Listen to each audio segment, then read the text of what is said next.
आज का टॉपिक है एप्लीकेशन ऑफ स्टैक। हमने अभी तक 4 डेटा स्ट्रक्चर किए हैं, arrays, linked list, stack and Q. 4 data structure complete कर दिए।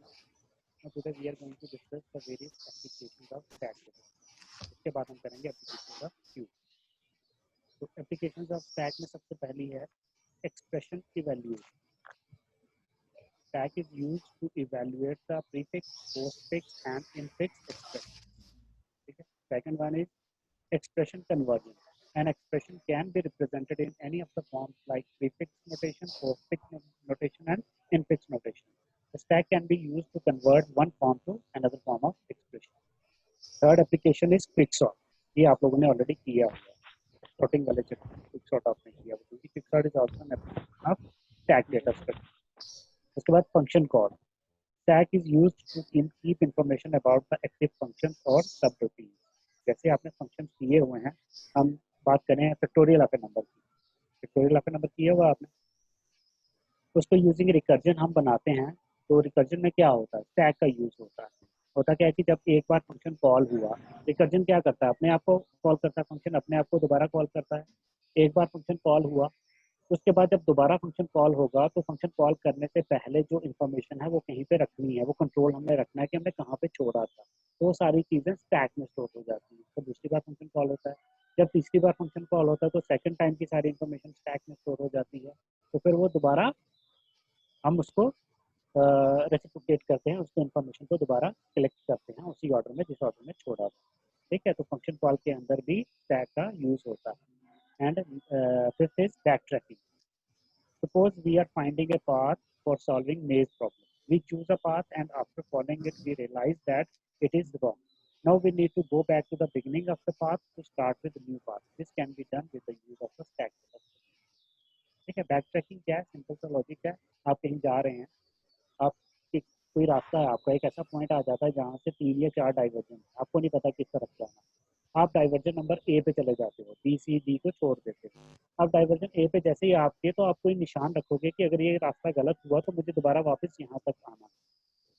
इसी तरह से बैक ट्रैकिंग में भी यही होता है कि जब मल्टीपल ऑप्शंस होते हैं, मल्टीपल ब्रांचेस होती हैं किसी डिसीजन की, तो अगर हम किसी एक पर्टिकुलर ब्रांच की तरफ जाते हैं तो वहाँ पे इंफॉर्मेशन स्टोर करके जाते हैं, ताकि अगर वो डिसीजन हमारा गलत हुआ तो बैक ट्रैक करना है, तो बैक ट्रैक करके वापस कहाँ पे आना है और क्या क्या इन्फॉर्मेशन रखी हुई थी वहाँ पे, उसके लिए स्टैक डेटा स्ट्रक्चर चाहिए। ठीक है। तो ये बहुत सारी एप्लीकेशन है, इसमें क्विकसॉर्ट आपने किया हुआ है, फंक्शन कॉल भी आपने किया है। तो हम ये दो करेंगे, expression evaluation and expression conversion.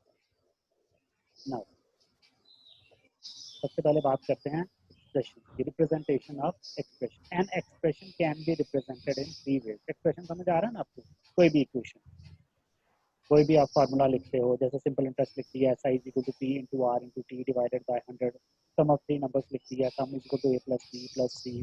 कोई भी एक्सप्रेशन जो expression can be written in 3 different forms. These 3 different forms are called as infix, postfix and prefix expression। Right? An expression can be represented either infix or postfix or in prefix। अब ये होती क्या है तीनों, पहले वो discuss करते हैं, उसके बाद हम करेंगे स्टैक की। First one is infix notation, ये लिखी है मैंने, इनफिक्स नोटेशन। अब इनफिक्स का मतलब है हमारे कोई भी एक्सप्रेशन है तो उसमें 2 चीज़ें होती हैं, एक होता है ऑपरेंट और दूसरा होता है ऑपरेटर। कोई भी एक्सप्रेशन हम लिखते हैं तो उसमें ऑपरेंट और ऑपरेटर्स होते हैं। ठीक है, यही है ना। या तो वेरिएबल्स होंगे हमारे पास ए बी सी डी और कॉन्स्टेंट्स होंगे 5 6 कोई भी नंबर, और उनके बीच में वेरियस ऑपरेटर्स होते हैं। ऑपरेटर्स लाइक प्लस है, माइनस है, डिवीजन है, मल्टीप्लिकेशन है, मॉडुलस ऑपरेटर है, तो बहुत सारे ऑपरेटर। जब हम ऑपरेटर को अपने वेरिएबल्स या ऑपरेंड्स के बीच में लिखते हैं, that is called as infix notation of an expression. जैसे ये लिखा है मैंने, x plus y. X and y are the operate, 2 variables हैं, इनको हमने ऐड करना है, तो इनका जो ऑपरेटर है वो दोनों वेरिएबल्स के बीच में लिखा जाता है। This is called as infix representation of an expression. ठीक है। जैसे एक और एग्जांपल मैंने नीचे लिखी है, ये a multiplication b plus C divided by d।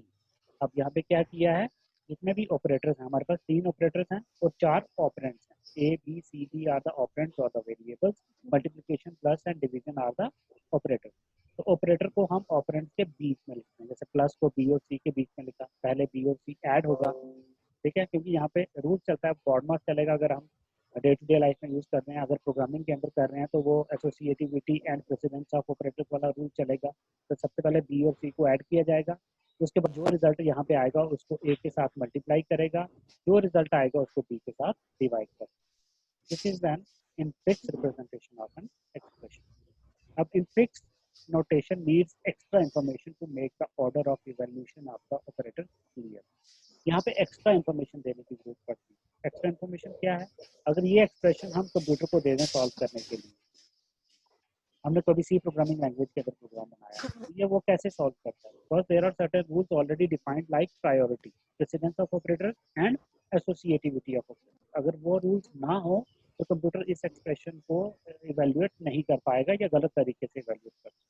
तो ऑलरेडी वो रूल डिफाइंड है। तो इनफिक्स के लिए एक्स्ट्रा इन्फॉर्मेशन की जरूरत पड़ती है, वो रूल्स डिफाइन करने हैं। अगर रियल लाइफ में आपको करना है डे टू डे लाइफ में, तो हम बॉड मास रूल का यूज करते हैं अलजेब्रा के, bracket of, division, multiplication, addition, subtraction. अगर वो रूल ना हो तो हम एक्सप्रेशन को इवेल्युएट नहीं करते। इनफिक्स के केस में एक्स्ट्रा इन्फॉर्मेशन की जरूरत पड़ती है, रूल्स डिफाइन होने चाहिए और ब्रैकेट्स का यूज किया जाता है इनफिक्स नोटेशन। और second one is post fix. ये नाम से ही पता चलता है, इनफिक्स मींस इन, बिटवीन। जो ऑपरेटर है वो ऑपरेंड्स के बीच में लिखा जाएगा। Post fix means, post means बाद में, आफ्टर द वेरिएबल। जो ऑपरेंड है वो ऑपरेटर्स के जो ऑपरेटर है वो ऑपरेंड्स के बाद में लिखना है। जो भी ऑपरेटर है, जो भी साइन है, प्लस माइनस मल्टीप्लिकेशन डिवीजन, वो वेरिएबल्स के बाद में लिखा जाता है। This expression is also known as reverse Polish notation. ठीक है, इसको रिवर्स पॉलिश नोटेशन भी बोलते हैं। And it is written like this, x y plus. Plus को जो ऑपरेटर है हमारा, जो ऑपरेशन परफॉर्म करना है, उसको हमने वेरिएबल्स के बाद में लिखा। This is called as postfix. यही जो एग्जांपल मैंने यहाँ पे लिखी थी, a into B plus C divided by D, इसको हम पोस्ट फिक्स फॉर्म में ऐसे लिखते हैं, a plus B plus C then plus then multiplication then D then division.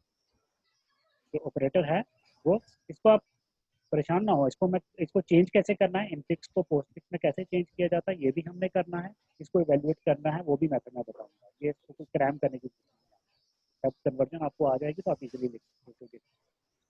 तो यहाँ पे क्या होगा, पहले ये प्लस परफॉर्म होगा बी और सी के बीच में, बी प्लस सी होगा। जो भी रिजल्ट यहाँ पे आएगा उसको ए के साथ मल्टीप्लाई किया जाएगा, जो भी रिजल्ट आएगा उसको बी के साथ डिवाइड किया। This is the post fix representation of this and this notation is also called as reverse Polish notation। अब इसमें कोई ब्रैकेट्स की जरूरत नहीं है, कोई रूल्स की जरूरत नहीं है, बॉड मास यहाँ पे नहीं चाहिए।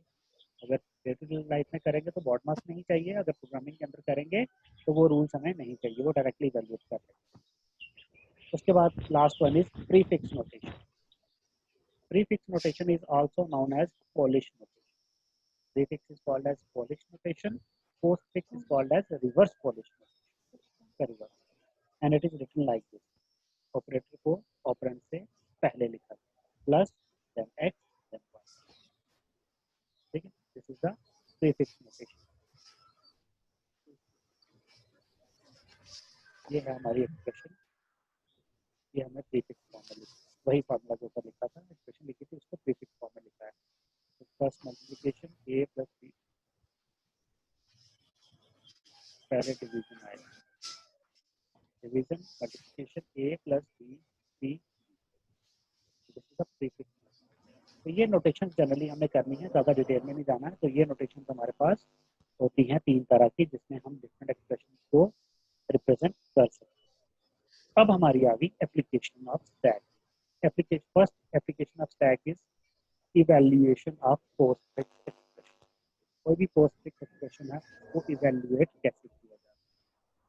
अब यहाँ पे क्वेश्चन अराइज होता है कि तीन डिफरेंट टाइप्स के एक्सप्रेशन है, हमें कंप्यूटर में कौन सी एक्सप्रेशन की जरूरत पड़ेगी और कंप्यूटर नॉर्मली किस टाइप के एक्सप्रेशन पे काम करता है। क्योंकि हम डेटा स्ट्रक्चर स्टडी कर रहे हैं, data structure deals with the storage of the data and how to access the data from the computer system. तो उसमें होता क्या है, जनरली जो डे टू डे लाइफ में हम नोटेशन यूज करते हैं, that is called as which one notation is used in day to day life, जो हम मैथमेटिक्स यूज करते हैं अपना, इनफिक्स, प्रीफिक्स और पोस्ट।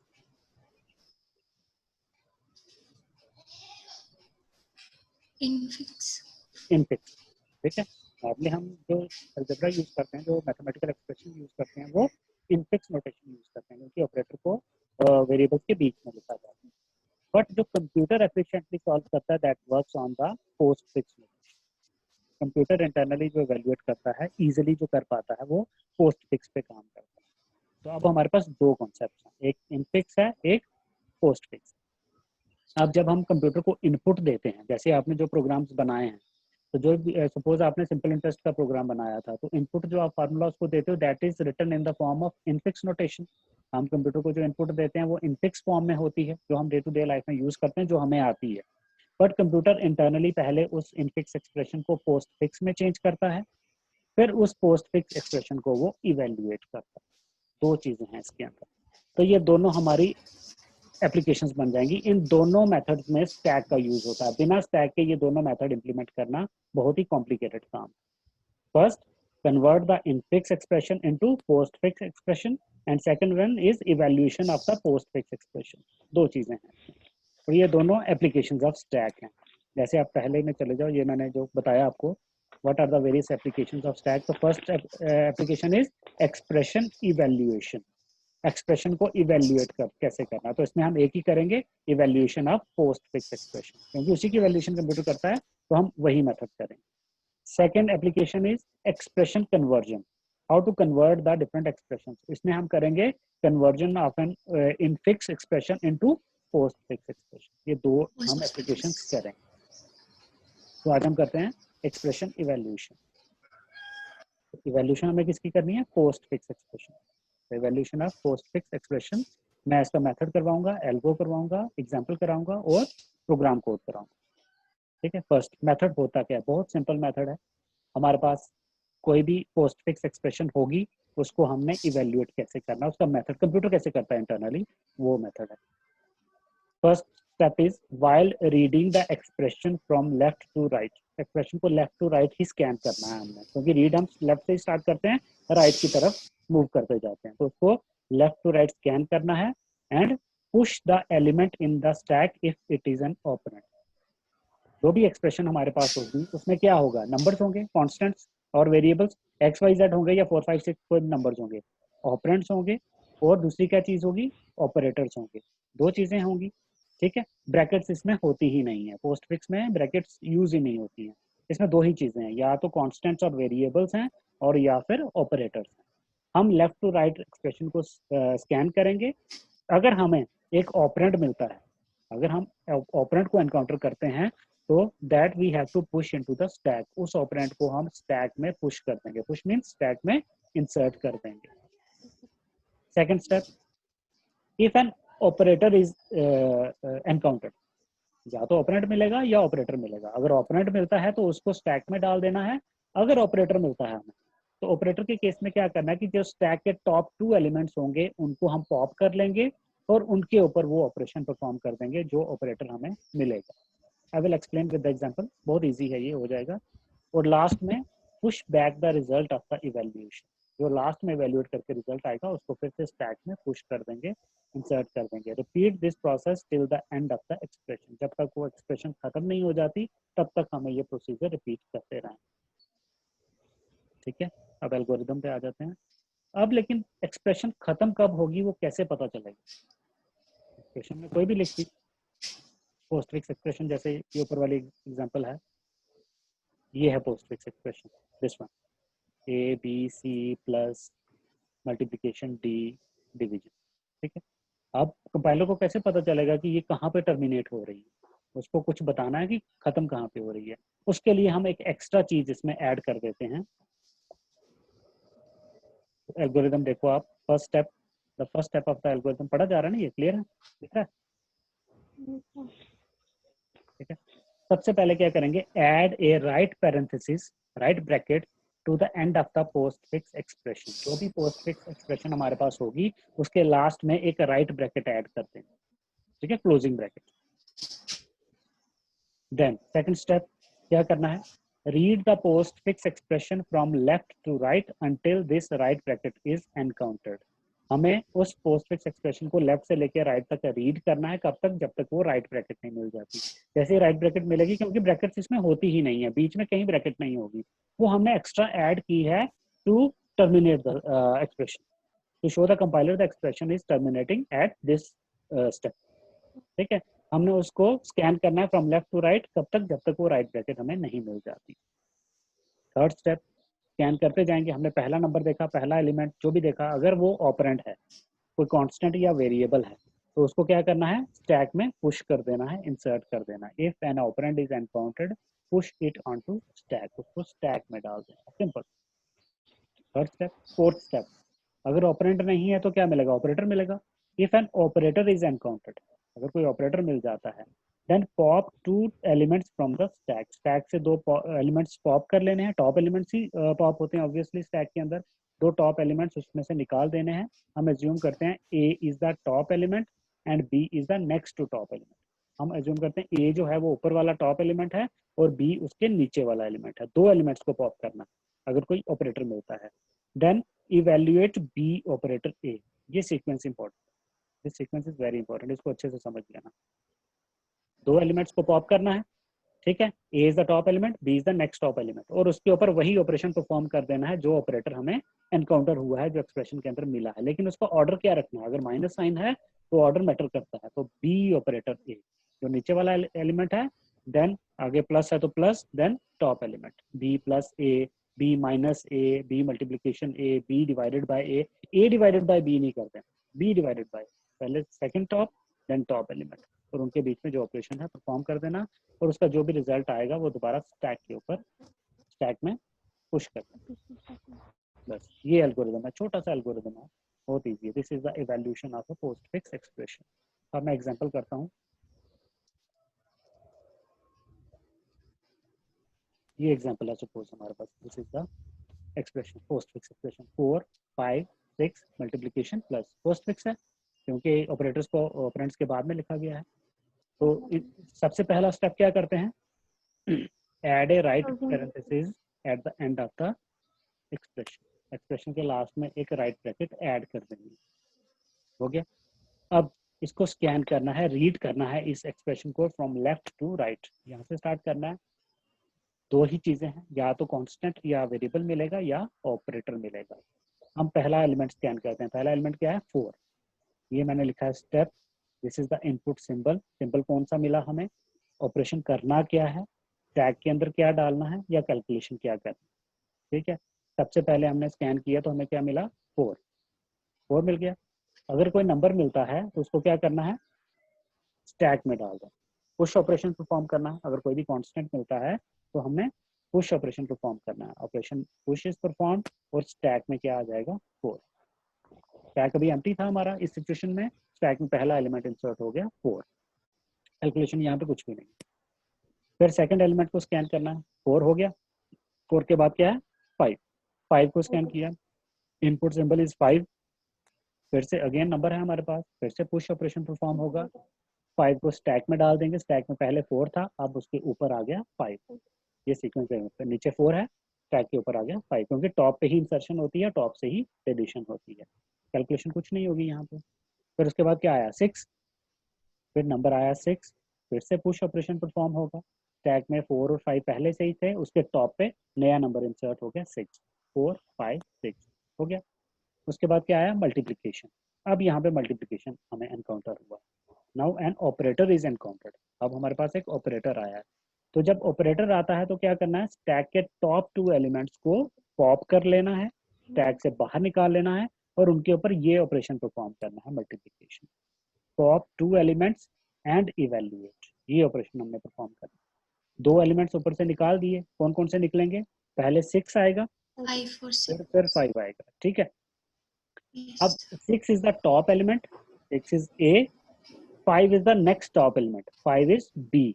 तो जो हमें ऑपरेशन परफॉर्म करना होता है that should be in the order B operator A operator B कभी नहीं करना। मल्टीप्लिकेशन में तो ठीक है, प्लस में भी ठीक है, बट माइनस और डिवीजन में सारा रिजल्ट गड़बड़ हो जाएगा। तो उस केस में हमें पहले ये number, second top 5, then multiplication 6, दो टॉप एलिमेंट को पॉप किया, डिलीट किया, टैग से बाहर ले लिया और उनके ऊपर ये जो ऑपरेटर है वो परफॉर्म कर दिया, 5 × 6 = 30। ठीक है, अब जो रिजल्ट आता है उसको दोबारा स्टैक में पुश कर देना। तो यहाँ पे कोई भी एक्सप्रेशन नहीं, कोई भी नंबर नहीं आएगा, पहले हम पुश करेंगे, रिजल्ट 30 को स्टैक के टॉप में डाल दिया। स्टैक में ऑलरेडी 4 था, इसके प्रीवियस स्टैक में स्टैक में 4 था, तो अब उसके ऊपर 30 इंसर्ट हो गया। हो गया। अब हम नेक्स्ट नोटेशन देखेंगे। नेक्स्ट सिंबल क्या है हमारे पास? Next symbol is plus. Again operator आ गया। ऑपरेटर आता है तो क्या करना है? Pop 2 elements from the stack and evaluate. Stack में 2 ही एलिमेंट्स है, 30 भी आ गया और 4 भी ले लिया, तो स्टैक एम्प्टी हो गया और इसके ऊपर ये ऑपरेशन परफॉर्म किया, 4 + 30। 4 + 30 = 30। ठीक है, जो भी 34 आएगा उसको दोबारा स्टैक में पुश भी कर देना। Push result 34 on the stack. Stack इससे पिछले स्टेप में एम्प्टी था, अब यहाँ पे 34 आ गया। हो गया। अब फिर से एक्सप्रेशन पे जाओ। अब लास्ट में क्या है? ब्रैकेट। हमारे पास सिंबल क्या आएगा? Bracket. Bracket means this is the end of the expression. तो ये रिजल्ट हमारा खत्म हो जाएगा। तो जो स्टैक में लास्ट वैल्यू रहती है, that is the result of our expression 34। Result is 34। In this way, the postfix expressions are evaluated by the computer system internal. Clear है भाई? समझ आई? Yes sir. Yes sir. ठीक है, ये इसका प्रोग्राम कोड है। प्रोग्राम इसका थोड़ा सा लंबा है बट बहुत सिंपल है। मैं अच्छे से समझाता हूँ आपको। वही हेडर फाइल्स ले ली, 2 ग्लोबल वेरिएबल्स मैंने पहले ही डिफाइन कर दी, एक मैक्स एक साइज। ठीक है, मैक्स किस लिए डिफाइन किया? Size of the stack. Stack का साइज कर दिया, और ये जो साइज है, this is the size of the postfix expression. जो पोस्ट फिक्स एक्सप्रेशन हमने इनपुट करनी है उसका वो भी एक एरे बनेगा, एरे ऑफ कैरेक्टर्स, तो उसका भी साइज ले लिया। एक स्टैक इंप्लीमेंट किया, इंट स्टैक मैक्स, और एक टॉप वेरिएबल -1, जैसे स्टैक में होता है। अब उसके बाद पहले वॉइड मेन में जाते हैं, बाद में मैं फंक्शंस बताता हूँ आपको। ये मेन आ गया हमारा, मेन फंक्शन। मेन के अंदर क्या किया है? एक इंटीजर वेरिएबल लिया और एक एरे ऑफ कैरेक्टर्स लिया। Character char postfix is the name of the array and size we have already defined as global variable as preprocessor directive. ठीक है, तो ये हमने ऑलरेडी डिफाइन किया हुआ है।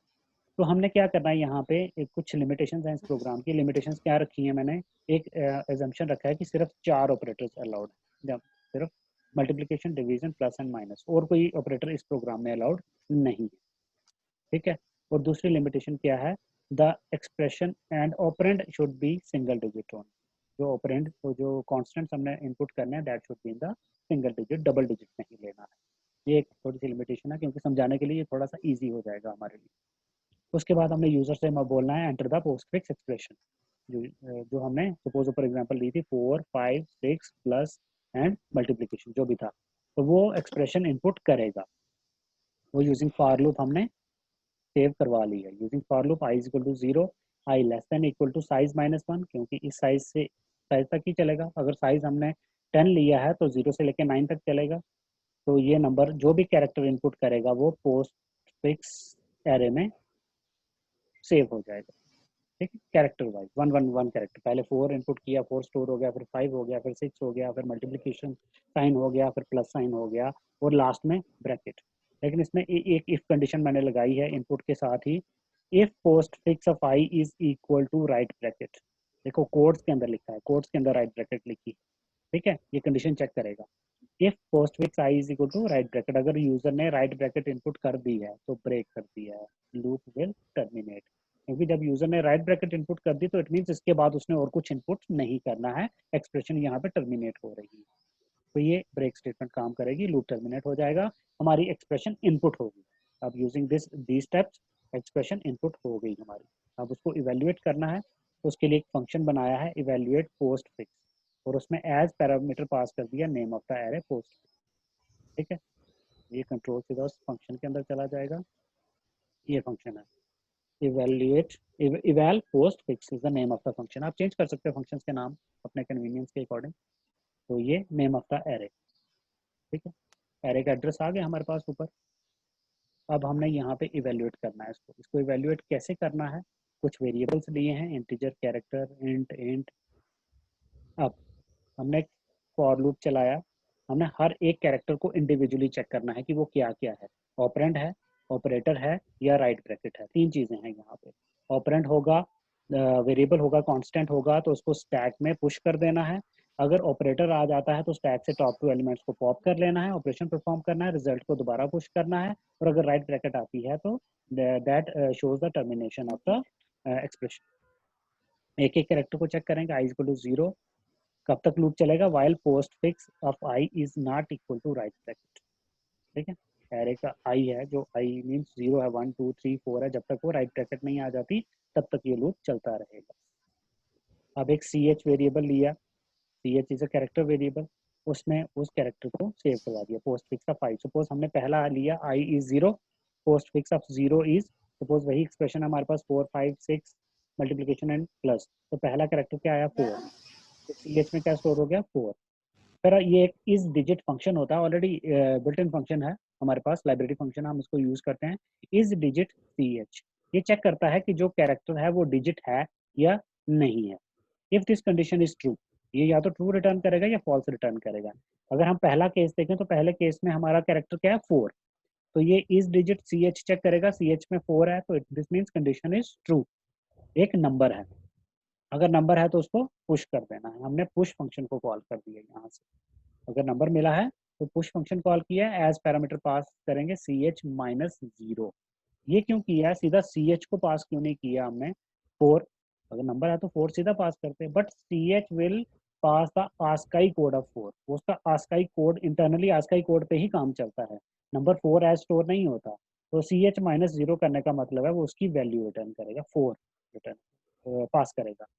तो फिर हमने ऊपर पुश फंक्शन भी बना रखा है और पॉप फंक्शन भी बना रखा है, दो फंक्शन बनाए हैं। This is the void push. Push में एक पैरामीटर आएगा, जो भी नंबर आएगा वो लेके आएगा, वही सेम है। If top is equal two is greater than और इक्वल टू मैक्स माइनस 1, अगर टॉप ऑलरेडी मैक्स माइनस 1 से ज़्यादा है it mean stack overflow return कर देगा। Else top is equal to top plus 1 और आइटम को स्टैक के टॉप में इंसर्ट कर देगा। ये सेम है, पुश और पॉप ऑपरेशन सेम है जो स्टैक के अंदर होते हैं। इसी तरह से पॉप ऑपरेशन में भी ऐसा ही किया है। If top is less than 0 means top minus 1 है तो स्टैक अंडरफ्लो, कोई भी नंबर नहीं है। एल्स स्टैक के टॉप को किसी आइटम में स्टोर कर दो, top equal to top minus 1। ठीक है, पुश पॉप सेम चलेगा। और फिर से आ जाओ इवैल्यूएशन में। इवैल्यूएशन में ये पुश का केस था, अगर वो डिजिट, जो कैरेक्टर है वो डिजिट है मीन्स नंबर है, तो पुश ऑपरेशन कॉल होगा। ठीक है, ये हो गया इफ पार्ट। अगर वो डिजिट नहीं है तो इट मीन्स इन चारों में से कोई होगा। फिर से हमने कंडीशन लगाई, else if character is equal two plus और माइनस और मल्टीप्लीकेशन और डिवीजन, चारों में से कोई भी है, तो फिर हमने क्या करना है, पॉप करना है।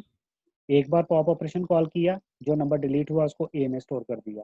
दूसरी बार पॉप किया, जो नेक्स्ट नंबर आया उसको बी में स्टोर कर दिया। ठीक है, A is the top element, B is the next top element of the stack. यहाँ से पॉप फंक्शन कॉल हो गया, तो वो मैंने समझा दिया आपको पॉप फंक्शन कैसे काम करेगा। उसके बाद स्विच स्टेटमेंट लगाइए। स्विच लगाना पड़ेगा क्योंकि यहाँ पे चार ऑप्शन है हमारे पास, plus, multiplication, division and minus. तो एक एक करके केस पहला रखा है मल्टीप्लीकेशन, उसमें एक value is equal to B into A, break. Division के केस में डिवाइड कर दे, प्लस के केस में दोनों को ऐड कर दे, माइनस के केस में दोनों को सब्ट्रैक्ट कर दे। और इसकी वैल्यू को, जो वैल्यू जो भी आएगी, दोनों को वैल्यू इवैल्यूएट करने के बाद जो भी वैल्यू आएगी VAL में, उसको फिर से पुश कर देना है। पुश मीन्स स्टैक के अंदर इंसर्ट कर देना। बस ये ऑपरेशन तब तक चलता रहेगा जब तक वो राइट ब्रैकेट नहीं मिल जाती, और फाइनली हमने ये रिजल्ट प्रिंट करवा दिया। ठीक है, तो this is the program of evaluation of a postfix expression. ठीक है, और पूछना है जो भी क्वेश्चन, किसी का डाउट